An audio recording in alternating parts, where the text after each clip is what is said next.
El pueblo peruano votó en 1980, en 1985 y en 1990 por candidatos que se habían comprometido a luchar contra la inmoralidad pública, no más políticos que llegaban al poder para enriquecerse. Pero, ¿qué podía esperar el pueblo de una Corte Suprema obediente a lo largo de 12 años a las consignas de los viejos partidos? El Perú, asombrado, vio cómo la Corte Suprema impidió el proceso contra el expresidente Alan García. 22 millones de peruanos se preguntaron, ¿esta es la justicia en el Perú? El proceso Alan García puso al desnudo la forma como se administraba justicia en el Perú, bajo la partidocracia.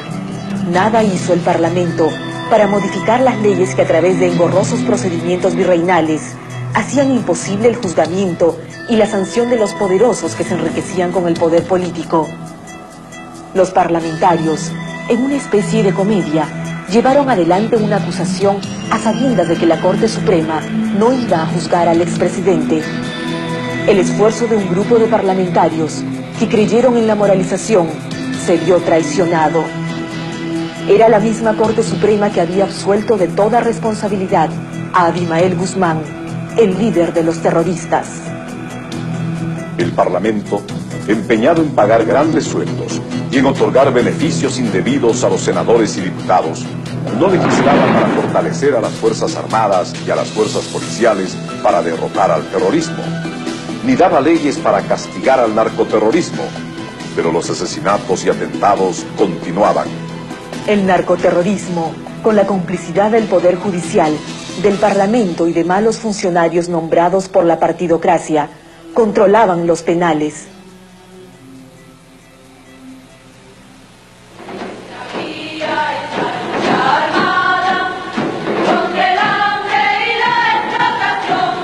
El tenebroso grupo terrorista Sendero, con despliegue de recursos económicos y técnicos, había montado un aparato propagandístico de grandes proporciones en todos los países desarrollados. Compañías especializadas enviaban a sus técnicos a realizar grabaciones en los penales, gracias a facilidades y coordinaciones que se contrataban en el extranjero. Estas imágenes revelan que el narcoterrorismo tiene a nivel mundial un millonario aparato propagandístico contra el Perú.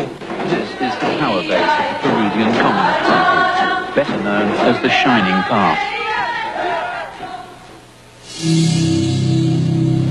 El 5 de abril de 1992 fue un día decisivo en el calendario político del Perú. Como presidente de la República, he constatado directamente todas estas anomalías y me he sentido en la responsabilidad de asumir una actitud de excepción para procurar acelerar el proceso de esta reconstrucción nacional, por lo que he decidido tomar las siguientes trascendentales medidas. Primero, disolver temporalmente el Congreso de la República. Segundo, reorganizar totalmente el Poder Judicial, el Consejo Nacional de la Magistratura, el Tribunal de Garantías Constitucionales y el Ministerio Público. Tercero, reestructurar la Contraloría General de la República. Fujimori escogió el difícil camino de enfrentarse a los viejos representantes de un sistema político decadente y fracasado. En consecuencia, la continuidad gubernamental se dará transitoriamente a través de un gobierno de emergencia y reconstrucción nacional, cuyos principales objetivos son los siguientes: modificar la actual constitución política, moralizar radicalmente el Poder Judicial y las instituciones ligadas a él, modernizar la administración pública, pacificar el país, dentro de un marco jurídico que sancione en forma drástica a los terroristas y narcotraficantes, elevar a mediano plazo sustancialmente los niveles de vida de la población.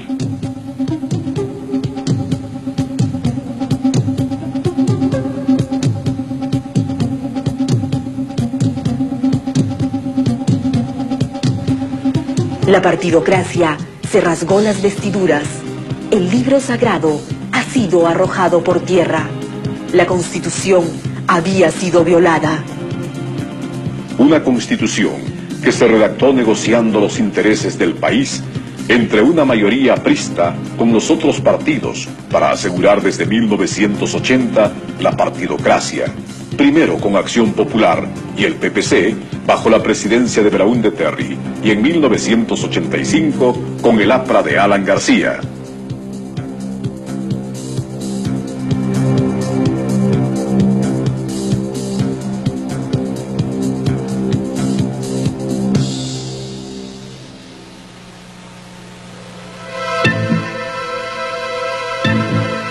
Los viejos políticos, el 5 de abril, vivieron su noche triste. Acusaron a Fujimori de haberse convertido en dictador. No hay dictador donde no existe un solo exiliado o detenido por razones políticas. Ningún partido ha sido proscrito. No hay dictadura cuando los exparlamentarios se reúnen y sesionan y nombran a un nuevo presidente de la República. Yo, Máximo San Román Cáceres, peruano y demócrata, juro ante Dios. El nuevo presidente se mostró dispuesto a morir en defensa de la Constitución. Nadie les hizo caso, ni sus propios militantes, que repudian a sus parlamentarios parlanchines y corruptos. Solo el Partido Acción Democrática de Venezuela les prestó atención. El doctor Carlos Andrés Pérez es compadre del doctor Alan García. Es en realidad el maestro del expresidente aprista. No podía dejar abandonado a su mejor alumno. El gobierno de Caracas cortó sus relaciones diplomáticas con el de Lima.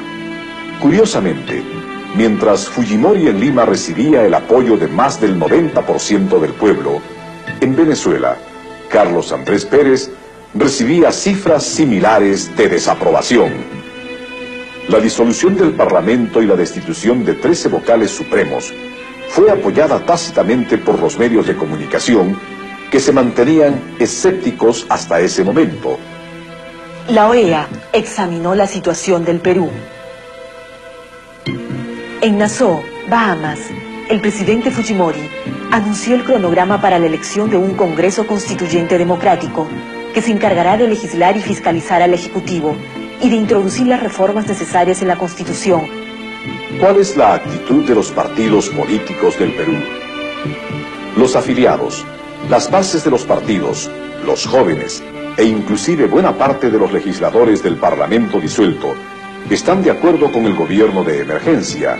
Que todo el pueblo está con Fujimori porque él está en contra de la corrupción, y cuando hay corrupción, de eso él sabe de que no puede haber democracia, ¿no? Está correcto, porque por fin el presidente se ha puesto los pantalones, ya era tiempo. A mí me gusta muy acertadamente lo que está haciendo el señor Fujimori. En todo estoy de acuerdo, pero que sea pronto, que sea realidad. Lo único que queremos nosotros, apoyamos toda su actitud que ha tomado. 100% de acuerdo, 100%. Yo pienso que efectivamente hay que cambiar la Constitución, hay que hacer una enmienda constitucional para que este país progrese. Así que de todas maneras hay que apoyarlo con toda la fuerza, con todo el corazón a este señor que realmente quiere cambiar el Perú. No es golpe, es una medida muy acertada del gobierno. Plenamente de acuerdo en todo. Perfecto, perfecto. Porque estábamos cansados de tanto político, tanta mentira, tanta corrupción. Es lo mejor que nos puede haber pasado. Estos peruanos, que están cansados de la dedocracia, quieren una ley de partidos que les permita participar efectivamente en la conducción de los partidos, que ponga fin al reinado de los descendientes de los virreyes, que creen que el Perú vive todavía en el siglo XVIII. Es evidente que los viejos políticos se interesan más por su retorno al poder, del cual han sido alejados el 5 de abril, y mucho menos por el restablecimiento del orden constitucional. Por eso, su estrategia es exclusivamente electoral. Ya están en campaña.